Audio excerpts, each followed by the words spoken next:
할렐루야.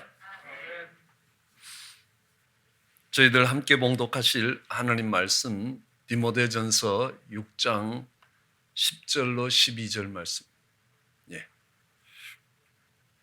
저와 여러분이 한 절씩 교대로 읽고 12절을 함께 읽도록 하겠습니다. 돈을 사랑함이 일만 악의 뿌리가 되나니 이것을 사모하는 자들이 미혹을 받아 믿음에서 떠나 많은 근심으로서 자기를 찔렀도다.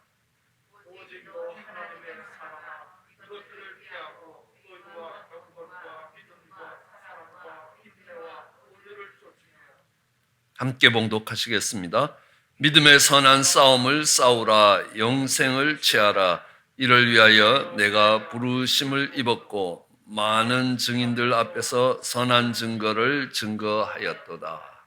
아멘. 영적 전쟁의 마지막 챕터에 와 있습니다. 원래 제자 훈련이 7주로 구성되어 있을 때는 이 챕터가 없었습니다. 나중에 부록으로 첨가되는 것인데요. 이게 지금 새벽에 하기 때문에 주 단위를 맞추다 보니까 짝수로 돼서 월화수에 한 과가 나가고 목금토에 또 한 과가 나가게 되는 겁니다. 그래서 4주간 진행되기 때문에 과가 하나 더 늘었습니다. 그래서 모든 제자 훈련 교재들을 8주로 다시 재편하고 있습니다. 이 8주에 새롭게 볼 것은 우리는 케이스 스타디라고 이야기합니다. 우리는 지금 수요 성경 공부에도 중보 기도에 대해서 배우는데 케이스 스타디로 배웁니다.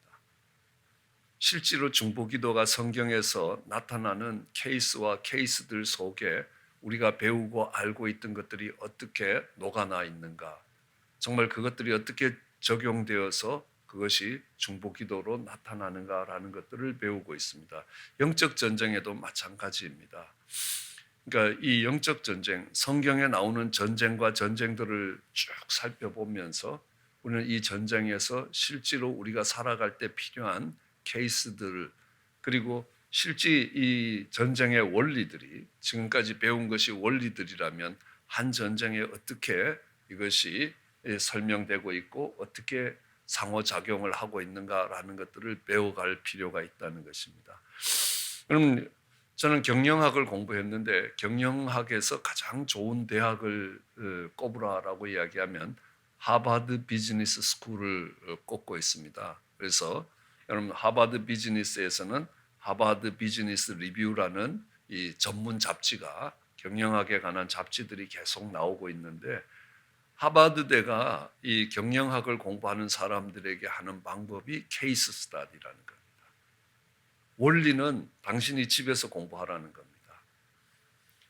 야, 이 케이스에는, 이 회사의 케이스는 어떻게 되고 저 회사의 케이스는 왜 저렇게 되는가. 예를 들면 애들이 가지고 노는 닌텐도라는 게임이 있고 세가라는 게임이 있었습니다. 뭐 제품으로 보면 세가가 10배, 정말 뭐 100배 더 좋은 제품입니다.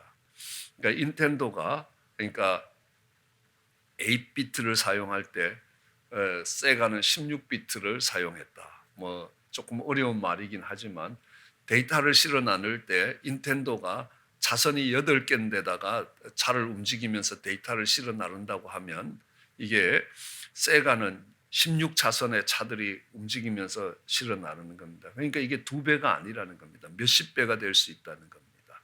그만큼 빠르고 또 그림도 더 정확하고 또 게임도 이렇게 재밌게 했는데 왜 시장에서 세가는 망하고 닌텐도는 승리했는가? 그 원인을 찾아야 된다는 겁니다. 이게 케이스 스터디라는 겁니다. 저희도 영적 전쟁에 있어서 케이스 스터디를 해봤습니다. 그러니까 케이스가 얼마나 많은지 저희가 수요 성경 공부 때 이 구약에서부터 정말 이렇게 오늘에 이르기까지, 그러니까 성경에 나타난 여러 전쟁들을 찾아서 이 전쟁들의 하나하나들을 살펴볼 때에 얼마나 많은지 저희가 1년 이상 성경 공부를 했는데 다 못했습니다.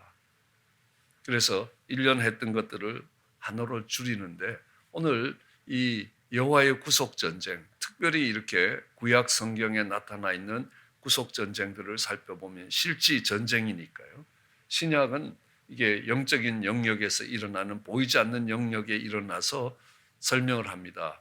예를 들어서 마귀를 대적하라. 우는 사자처럼 너희를 삼키려 한다. 그런 이것은 영적인 원리라고 이야기하는 것입니다.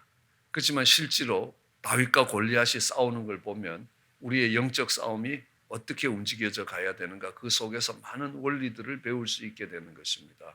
그런 것처럼 이 구약에 나타나 있는 그 여러 전쟁들을 살펴보면서 그 속에서 우리가 영적으로 어떻게 살아가야 되느냐라는 것들을 볼 수 있게 되기 때문에 그렇습니다. 이 구약의 구속 전쟁을 보면요, 하나님이 이 구속이라는 것은 값을 지불하고 그들을 우리를 죄에서 이끌어내시는 과정이라는 겁니다.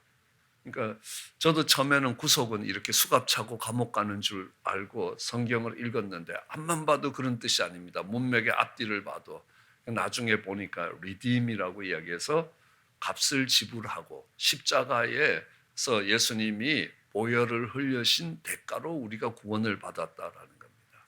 그러니까 예수님이 지불한 것을 속전이라고 이야기합니다. 그리고 그 속전을 지불하고 우리를 구원했기 때문에 그걸 구속이라고 이야기합니다. 리뎀션입니다. 그래서 우리가 어둠에서 빛으로 사망에서 생명으로 옮겨졌다라고 이야기하는 것, 그것을 우리는 구원이라고 이야기합니다. 셀베이션이라고 이야기합니다. 그래서 이 구속 전쟁, 하나님이 우리를 이끌고 정말 이 구약으로 이야기하면 애굽에서부터 마침내 가나안까지 하나님이 주시는 복된 땅까지 이끌어 가시면서 그 가나안을 정복하고 정착하는 그 과정들 속에 일어나는 전쟁이 있습니다. 그렇죠? 그러니까 출애굽하고 그다음에 광야를 지나고 그리고 가나안에 들어가는 이 전쟁의 양상들이 있다면 오늘 하나님께서 아브라함을 구속하실 때도 이스라엘 백성들을 구속하는 것과 똑같은 방법이었다는 겁니다. 갈대아 우르에 사는 아브라함을 하란으로 불러내시는 겁니다. 하란에서 다시 가나안으로 들어오는 겁니다. 가나안에서 살다가 애굽으로 내려갑니다. 그래서 애굽에서 다시 가나안으로 돌아와서 아브라함의 생애가 끝난다는 걸 알 수 있습니다. 하나님이 그 여정 속에 아브라함으로 하여금 정말 믿음을 갖게 하시고 믿음의 조상이 되게 하시고, 그러니까 이 약속과 하나님이 경영하시고 하나님이 다스리고 계시는 하나님이 지으신 그 도성을 바라보는 믿음의 사람이 되게 하셨다는 겁니다. 그 모든 과정이 오늘 신약적인 표현으로 하면 그리스도의 장성한 분량에 이르기까지 아브라함의 여정을 이끌어 오셨던 것들을 우리는 확인할 수 있다는 겁니다. 또 요셉의 경우도 그렇고 야곱의 경우도 그렇고 이스라엘 백성들을 구속하실 때도 이스라엘 백성들이 애굽에서 출애굽을 합니다. 광야에 나왔습니다. 그리고 가나안에 갔습니다. 가나안에서 마치 아브라함이 이집트로 애굽으로 갔던 것처럼 이들은 바벨론으로 갔다가 다시 가나안으로 돌아오면서 이 이스라엘의 백성들의 역사가 구약에서 맞춰진다는 겁니다. 그 과정 속에서 그들이 무엇을 하고 있느냐 하는 겁니다. 어떻게 정말 하나님의 백성으로 빚어져 가고 있느냐. 예, 제일 마지막 결론은 이렇습니다. 그들은 이 땅에 소망이 없음을 발견하고 하느님을 바라보게 됐다. 구약의 끝이 어떤 것입니까? 이 땅에 소망이 없음을 발견하고 하나님만을 바라볼 수밖에 없는 그 자리로 이끌어 가셨다라는 것들을 이야기할 수 있습니다. 아브라함도 그렇습니다. 하나님이 지으시고 하나님이 경영하시는 도성을 바라보게 하셨다는 겁니다. 우리들도 마찬가지입니다. 죄악에 있던 우리들을 하나님이 건져내시면 우리는 그 속에서 구원을 받고 구원받은 백성으로 살아가는데 꼭 그렇게 한결같은 그런 기쁨과 감격으로 살아가느냐? 아니라는 겁니다. 우리도 시험에 들 때가 있고 정말 이렇게 좌절될 때가 있어서 깊은 어둠 과정들을 지나가는 것, 사망의 음침한 골짜기를 지나가는 것 같은 시간들을 지나고 다시 그 속에서 새롭게 정리되어서 내가 이 땅에 소망을 두고 살아가는 사람이 아니라 완전히 하나님의 다스림을 받는 천국 백성으로 바뀌어가는 이 과정이 하나님이 아브라함을 이끌어오는 과정과 이스라엘 백성들이 정말 이렇게 인도되는 과정과 우리가 구원 안으로 들어가고 그리스도의 장성한 분량에까지 이르러 가는 그 과정들이 다 동일하다라는 겁니다. 참 하나님의 놀라우심은요. 우리 몸에는 60조의 세포가 있습니다. 우리 몸을 60조의 세포로 구성되어 있는데 그 세포 하나하나에 있는 이 모습이나 전 우주, 그러니까 어마어마하게 큰 우주. 그러니까 태양은 지구의 120만 개, 130만 배가 크다는 겁니다. 뭐 아무리 작은 별이라도 그러니까 6,400만 배가 크다는 겁니다. 그 태양의 6,400만 배가 큰 별이 40억 개가 있는 게 은하계고 은하계 같은 별군이 40억 개 있는 것이 유니버스라는 겁니다. 그럼 이건 도저히 얼마나 큰지 상상이 되질 않는 겁니다. 그러나 그 전 우주가 움직이는 원리와 가장 작은 세포가 움직이는 원리도 동일하다라는 겁니다. 하나님의 참 놀라우심이 거기에 있습니다. 그러므로 우리는 이 이스라엘 백성들이 어떻게 애굽에서 빠져나와서 광야에서 다시 가나안으로, 가나안에서 다시 바벨론으로, 바벨론에서 다시 그들이 돌아오는 과정을 돌아보면서 하나님이 우리를 어떻게 구원하실 것이다, 어떻게 우리를 성장시켜 가실 것이다 라는 것들을 읽을 수 있게 되는 것입니다. 우리는 구약을 이야기합니다. 구약에 대한 이야기가 아니라 예수님이 이야기합니다. 너희가 성경을 자세히 살펴보라. 이 모든 성경이 나에 대해서 이야기하고 있다. 예수님에 대해서 이야기하고 있다는 것입니다. 구약이 아니라는 겁니다. 그것은 예수님의 스토리이기 때문에 그렇다는 겁니다. 그렇기 때문에 우리는 이스라엘 백성들이 출애굽에서부터 가나안까지 바벨론으로 또 갔다가 다시 가나안으로 돌아가는 과정들에서 일어나는 전쟁들을 살펴보면 우리가 정말 구속을 받고 구원에 이르러서 그리스도의 장성한 분량에 이르기 위해서 어떤 과정들과 어떤 전쟁들을 치루어 가야 되느냐라는 것들을 분명하게 배울 수 있게 되는 것입니다.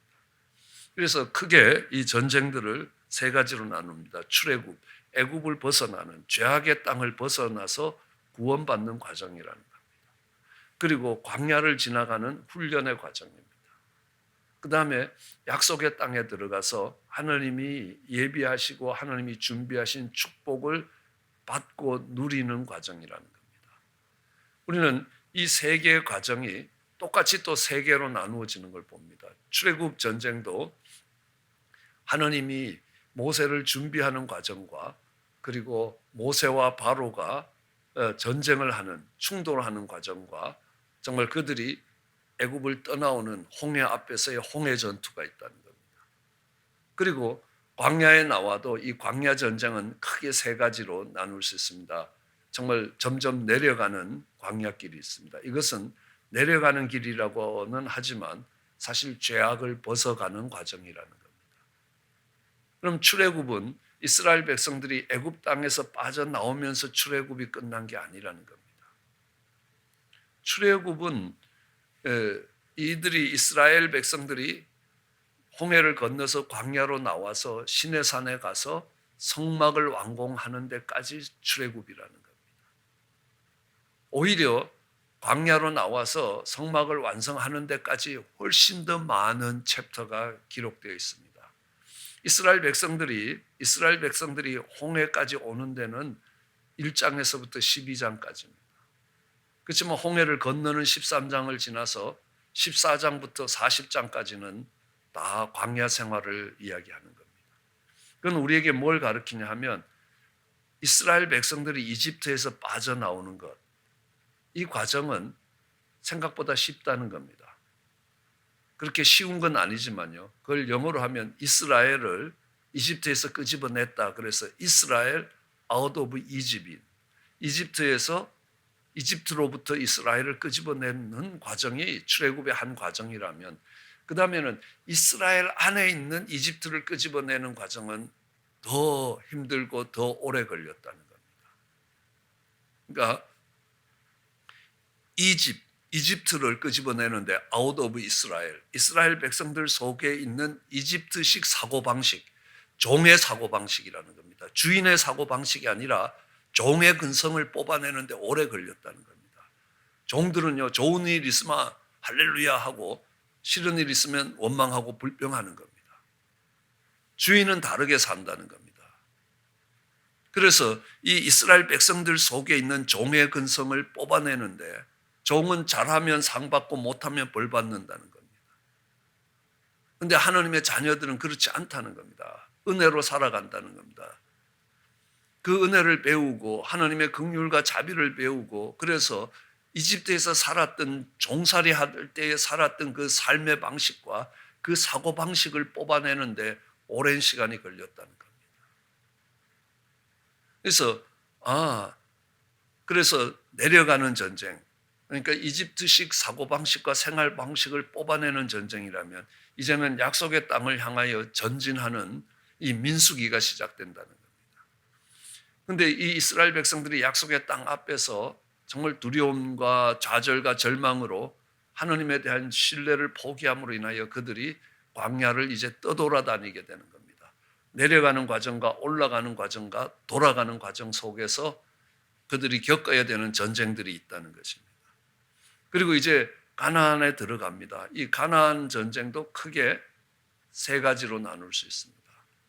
가나안을 정복해가는 전쟁이 있습니다. 그리고 그들이 정복의 정신을 잃어버림으로 인하여 그들이 겪게 되는 사사기의 전쟁들이 있습니다. 하나님이 남겨두신 그 미디안과 브레셋과 모압의 여러 이웃 종족들이 이스라엘을 공격해서 식민지 삼아버리는 그런 그 속에서 다시 신앙을 회복하는 넘어졌다 섰다가 넘어졌다가 섰다가 넘어졌다 섰다가 하는 우리의 과정들하고 크게 다르지 않다는 겁니다. 그 사사기의 전쟁이 있습니다. 그리고 나서 이제 왕이 세워지면서 왕정 전쟁이 세워지는 겁니다. 그러므로 가나안 전쟁도 이 정복 전쟁이 있고 그들의 정복 전쟁에 실패한 한 부분처럼 보이는 사사 전쟁이 있고 그 다음에 왕정 전쟁이 있습니다. 이 왕정 전쟁도 또 크게 세 개로 나누면 초기 왕정이 있고 그 다음에 통일 왕정이 있고 분열 왕조가 있다는 겁니다. 그렇게 이렇게 전체 전쟁이 구성되고 있다라는 것들을 알 수 있습니다. 그것은 우리에게 뭘 이야기하냐? 우선 출애굽은 우리가 어떻게 죄를 건너서 예수 그리스도의 보혈로 구원을 받느냐는 겁니다. 이스라엘 백성들이 홍해를 건너오는 것은 당연히 고린도전서 10장 1절에 보면 이스라엘 백성들이 광야에서 모세에 속하여 정말 홍해를 건너면서 한 것을 침례를 받았다는 겁니다. 침례의 사건이었습니다. 홍해가 어떤 바다입니까? 피바다 아닙니까? 붉은 바다라는 겁니다. 레드시라는 겁니다. 그것은 당연히 예수 그리스도의 보혈을 상징하고 있다는 겁니다. 이스라엘 백성들이 그 홍해를 통과한 것을 고린도전서는 침례의 사건으로 우리가 침례받는 사건으로 그러면 이 홍해를 통과하기 전까지는 침례받기 전까지 일어나는 우리의 삶의 한 여정이라고 볼 수 있다는 겁니다. 제일 먼저 하나님께서 모세를 준비시키는 겁니다. 이것도 왜 이게 모세를 준비시키는 하나님의 섭리로 봐야지 왜 전쟁으로 봐야 되느냐? 당연히 전쟁이라는 겁니다. 하나님이 이스라엘 백성들을 구속으로 이끌어가고 그리스도의 장성한 분량으로 이끌어가는데 거기엔 반드시 방해 세력이 있다는 겁니다. 이 방해 세력이 그것을 어떻게 방해하고 있느냐라는 충돌이 거기서 일어나기 때문에 이것이 구속사적인 전쟁이라고 봐야 되는 겁니다. 가장 극명한 것은요, 하나님이 모세를 준비시킬 때 이 마귀는 어떻게 합니까? 모세를 죽이려고 하는 겁니다. 그래서 바로를 동원해서 어떻게 하죠? 그 시대에 태어나는 아이들을 다 죽이라는 겁니다. 그러면 그 모세가 준비되지 못한다는 겁니다. 이거는 예수님이 오실 때도 똑같다는 겁니다. 이스라엘 백성들이 범죄했습니다. 죄로 인하여 멸망당할 수밖에 없을 때 하나님이 예수 그리스도를 보내시고 예수 그리스도를 준비시켜 주시는 겁니다. 그런데 예수님이 오실 때에 그때는 헤롯이라는 왕의 권한을 통해서 어떻게 합니까? 그 예수님이 태어난 시점을 기준으로 2살 이하 되는 애들은 다 죽이라라는 겁니다. 왜요? 자기의 왕권을 유지하기 위해서요. 이집트도 마찬가지입니다. 그들의 지위를, 그러니까 이 소수민족인 이스라엘 백성들이 번성하는데 이게 감당이 안 되게 번성한다는 겁니다. 그러면 이 주도적인 지위를 잃어버릴 거라고 생각하니까 그들을 죽이기 시작합니다. 그런 어린 아이들을 정말 이렇게 나일강에 집어던져서 다 죽였습니다. 그 결과 어떻게 됐습니까? 홍해를 지나가면서 그 어린아이들을 나일강에 집어던졌던 애들이 다 물에 빠져 죽었습니다. 이건 하나님의 정확한 공의의 심판이라는 겁니다. 그래서 이 모세를 준비하는 과정도 싸움이었습니다. 하나님이 예수 그리스도를 준비하실 때도 마찬가지입니다. 그래서 하나님이 모세를 40년은 왕궁에서, 40년은 광야에서, 그리고 40년은 이스라엘 백성들을 인도하면서 사역을 해가는 것들을 볼 수 있습니다. 그렇게 모세를 준비합니다. 만일 그렇게 준비가 안 되면요, 이집트 백성이 바로를 한번 만나는 것은요, 하늘의 별 따기입니다. 평생 바로 한번 얼굴 못 보고 죽을 수도 있다는 겁니다. 그런데 매일 바로를 만나야 되지 않습니까? 예, 모세가 자기 집에 돌아왔기 때문에 그렇다는 겁니다. 왕궁에서 크지 않으면 그 일들이 일어날 수가 없다는 겁니다. 모세라는 이름 자체도 물에서 건지다라는 거예요. 이스라엘 백성들이 어떻게 구원받을 것인가라는 것도 모세의 삶이기도 하지만 모세가 이스라엘 백성들을 이끌면서 그 홍해 가운데서 그들을 건져내는 겁니다. 자, 이제 모세와 바로의 충돌이 있습니다. 그렇죠? 이건 10가지 우리는 재앙이라고 이야기합니다. 예, 애굽 사람들이 볼 땐 재앙입니다. 그러나 이스라엘 백성들이 볼 때는요, 죄악의 땅에서 하나님이 그들을 이끌어내기 위해서 하나님이 베푸시는 10가지 기적이라는 겁니다. 자세히 살펴볼 시간이 없지만요, 그 10가지 기적은 애굽에서 그들이 우상으로 섬기고 있는 10가지 우상을 다 두드려 깨는 거라는 겁니다. 우상 숭배에 묶여 있는 이스라엘 백성들의 줄들을 끄는 겁니다. 그렇죠? 뭐예요? 나일강, 내 비즈니스라는 겁니다. 노동력, 그리고 땅, 그다음에 태양. 저 태양이 없어지면 어떻게 됩니까? 탄소 동화작용을 하는 풀들이 다 죽을 겁니다. 풀을 먹고 있는 초식동물이 다 죽을 겁니다. 초식동물을 잡아먹고 있는 육식동물이 다 죽을 겁니다. 전멸이라는 겁니다. 저 태양이 없으면 전멸이라는 겁니다. 단지 바로 죽질 않고 며칠 걸리고 시간이 어느 정도 지나지만 태양이 사라진다는 것은 바로 모든 사람의 죽음을 이야기합니다. 동식물의 죽음을 이야기합니다. 그리고 마지막 10번째 재앙은 죽음 그 자체라는 겁니다. 그래서 우리는 유월절 어린 양을 정말 문설주에 바르면 죽음의 신이 그 집을 방문하지 않는다는 겁니다. 유월이라는 게 뛰어넘다라는 거 아닙니까? 그것이 예수 그리스도의 십자가고 예수님이 십자가에서 피 흘리시지만 그 십자가의 보혈이 내 마음에 뿌려질 때 내게 구원의 사건이 이루어진다는 겁니다. 그것은요, 내가 세상에서 사는 게 너무너무 즐겁고 재미있으면 아니라는 겁니다. 이스라엘 백성들이 애굽의 삶이 즐거울 때 그들이 구원에 들어오지 않았습니다. 왜요? 그들의 인생이 고달퍼지기 시작했다는 겁니다. 사망에 매여 종살이하는 삶이 고달프다라는 겁니다.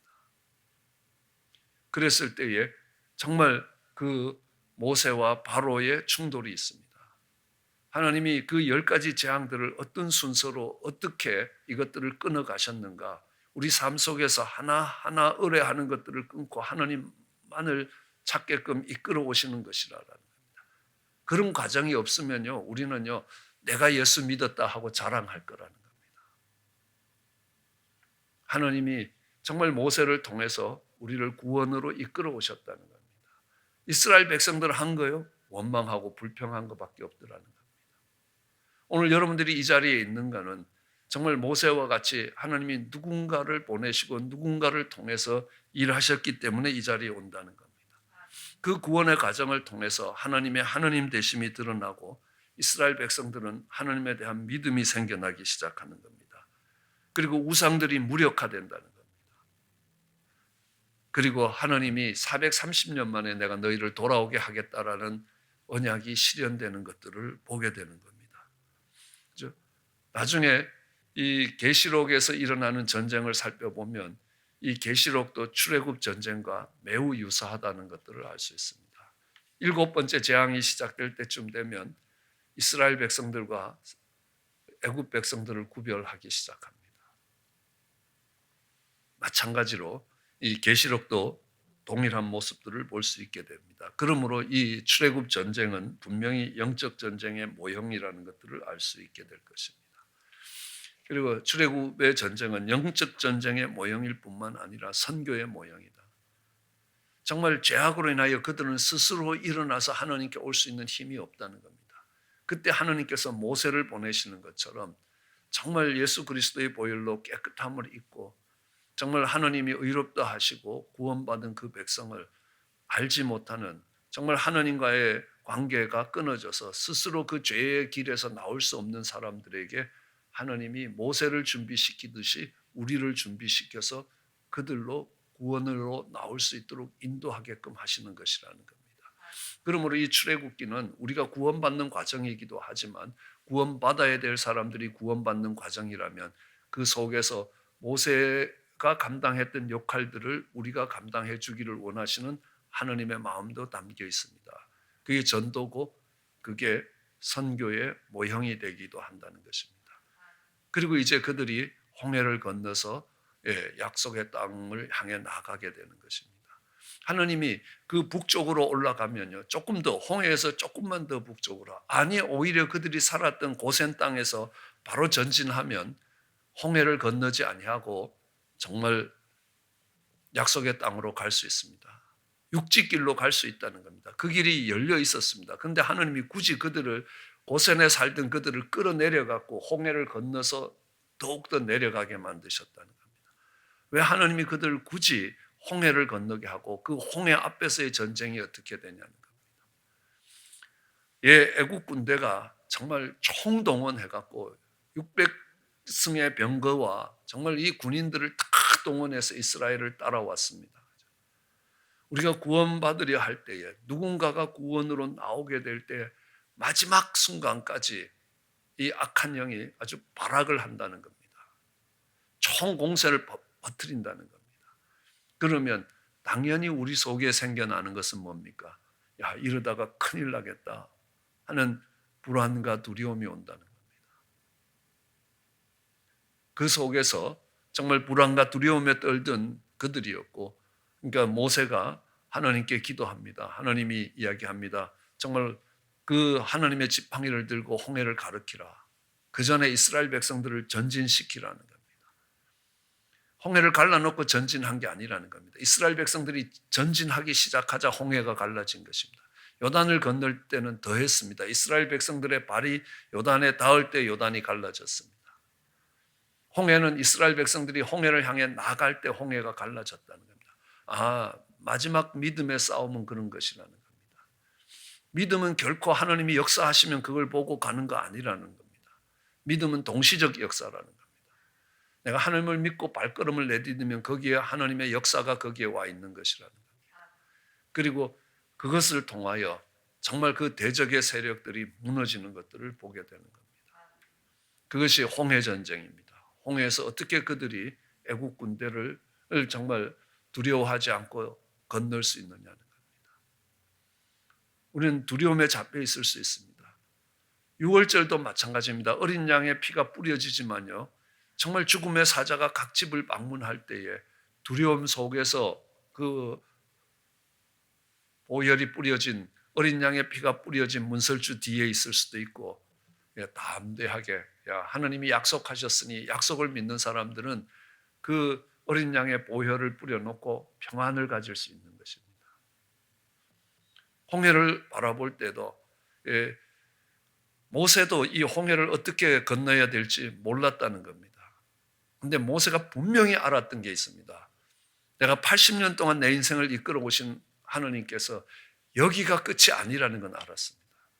여기서 이스라엘 백성들을 죽이기 위해서 하나님이 이리로 끌고 나오신 게 아니라는 겁니다. 여기서 다시 잡혀가도록 지금까지 10가지 재앙을 일으키시면서 내 인생에 개입하신 것이 아니라는 겁니다. 하나님이 여기가 끝이 아니라 반드시 이끌어 가시고자 하는 가나안 땅이 있다는 겁니다. 지금 눈앞에 어떻게 이 문제가 해결될지는 모른다는 겁니다. 그러나 하나님이 우리를 이끌고 가시는 데가 여기가 끝이 아니라는 걸 알았습니다. 그러니까 그것이 모세의 담대함의 이유였습니다. 그리고 그 전쟁을 승리로 이끌어 갈 수 있었던 이유라는 것입니다. 예, 우리가 복음을 전하면요, 그들이 삶의 어려움이 오고 악몽을 꾸고 여러 영적인 공격을 받을 수 있다는 겁니다. 그러나 그걸 보면서 확신하는 게, 이 친구가 은혜를 입으면 정말 하나님이 받으실 영광이 크다는 겁니다. 당연히 악한 영이 막을 거 아니냐는 겁니다. 특별히 불신자 가운데서 온 집안이 정말 믿음의 사람이라고는 하나도 없는 데서 믿음으로 나올 땐 더 어렵습니다. 왜냐하면 이 친구가 나옴으로 인하여 온 집이 바뀔 거니까요. 당연히 악한 영이 집요하게 방해를 할 것이라는 겁니다. 그것이 홍해 전투 속에서 우리가 미루어 짐작할 수 있는 것들이라는 겁니다. 그렇게 전쟁들이 이루어지고 있고 그 전쟁 하나하나를 살펴보면서 우리는 우리 신앙 속에서 어떤 이 전쟁을 우리는 어떻게 치루어 가야 되느냐라는 것들을 배워갈 수 있게 될 것입니다. 하나님이 말씀해 주시고 보여주신 것이라는 겁니다. 그 속에서 그것으로 깨달음을 받고 그 믿음으로 영적 전쟁에 승리하는 저와 여러분 되시기를 주의 이름으로 축원합니다. 기도하시겠습니다. 사랑과 은혜가 많으신 하나님, 이스라엘 백성들이 죄악의 땅 애굽을 떠나서 축복의 땅 가나안으로 가는 그 여정들이 우리의 믿음의 여정이 되게 하여 주시옵소서. 하나님을 알지 못하는 어두운 가운데 있든, 아니 그것이 그래도 살만하다고 풍요롭다고 생각하던 그 애굽의 삶이 노예 생활이었음을 깨닫게 하여 주시고, 하나님 처음에는 아버지 하나님 왕족 같은 대우를 받았지만 결국은 그 세상에 두 발이 묶여서 하나님 노예 생활을 하고 있는 우리의 삶과 다르지 않다는 것 기억하게 하여 주시옵소서. 하나님 이 죄악을 떠나는 여정들이 하나님 쉬운 여정들만은 아니지만 하나님이 그 여정을 통해서 하나님의 하나님 되심과 하나님의 영광이 얼마나 큰 것인가를 보이시며 다시는 애굽으로 돌아갈 수 없는 길을 만드시기에 하나님 그 믿음의 여정을 따라 걸어갈 수 있게 은혜를 다하여 주시기 간절히 소원합니다. 감사합니다. 예수님 이름으로 기도드렸습니다.